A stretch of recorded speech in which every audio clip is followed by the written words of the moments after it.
Pernah nggak sih kalian ngerasa lagi diawasin?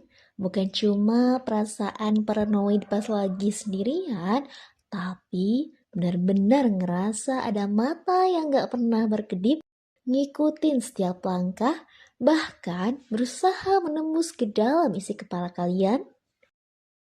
Coba bayangkan, sebuah dunia di mana privasi itu mitos dan kebebasan berpikir adalah vonis mati.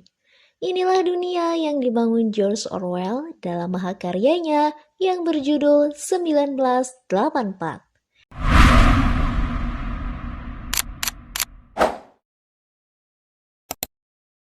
Sebuah negara yang bernama Oceania. Di sana, sosok yang bernama Big Brother gak cuma sekadar pemimpin. Dia adalah Tuhan yang wajahnya terpampang di setiap sudut kota.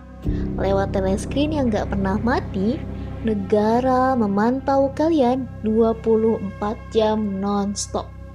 Bergerak salah sedikit, habis.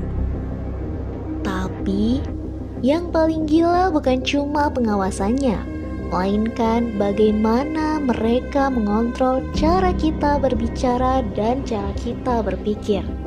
Lewat Newspeak, sebuah bahasa disederhanakan sampai kita nggak punya kata lagi untuk mengekspresikan perlawanan. Mereka punya slogan yang bikin otak melintir, yakni perang adalah damai, kebebasan adalah perbudakan, dan ketidaktahuan adalah kekuatan. Inilah yang disebut double think, atau kemampuan untuk percaya pada dua hal yang bertentangan secara bersamaan, hanya karena partai yang bilang begitu. Di tengah sistem yang sakit ini, kita bakal ketemu sama Winston Smith. Ironisnya, Winston bekerja di sebuah kementerian yang bernama Kementerian Kebenaran. Namun tugasnya bukan nyari fakta, melainkan justru memalsukan sejarah.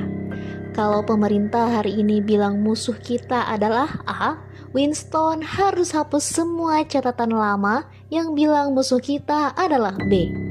Di Oceania sendiri, masa lalu itu nggak pernah tetap. Dia selalu berubah sesuai selera penguasa. Siapapun yang berani ingat sejarah yang asli bakal diuapkan atau dihilangkan jejaknya dari dunia, seolah-olah mereka gak pernah lahir. Winston mulai muak dengan kehidupannya yang monoton dan penuh dengan propaganda di Oceania. Dia mulai menulis buku harian sebagai cara untuk mengekspresikan perasaannya yang terpendam. Dan disanalah ia menemukan dirinya jatuh cinta dengan seorang perempuan yang bernama Julia.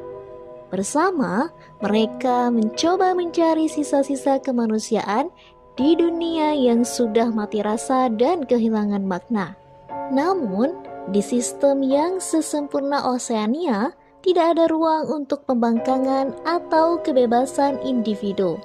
Winston akhirnya ditangkap, disiksa, dan dihancurkan secara mental sampai pada titik yang paling tragis. Dia tidak hanya menyerah, tapi akhirnya ia mencintai sosok yang menindasnya. Dia mencintai Big Brother, simbol kekuasaan yang telah menghancurkan dirinya. Nah, sekarang pertanyaannya, apakah cerita Orwell ini cuma sekadar fiksi lama? Atau jangan-jangan ini adalah cermin? Saat kita melihat narasi sejarah mulai dikendalikan, oposisi dibungkam, atau kritik dianggap sebagai ancaman stabilitas, bayang-bayang Oceania itu sebenarnya mulai muncul. Di Indonesia, kita harus waspada kalau ada wacana-wacana pembatasan berekspresi atau kontrol informasi mulai menguat. Karena seperti kata Orwell, dia nggak nulis buku ini buat meramal masa depan, tapi buat mencegah masa depan itu terjadi. Begitu negara bisa bikin kita percaya kalau 2 ditambah 2 adalah 5, saat itulah kemanusiaan kita benar-benar tamat. Jadi, Masihkah kita berani untuk berpikir kritis?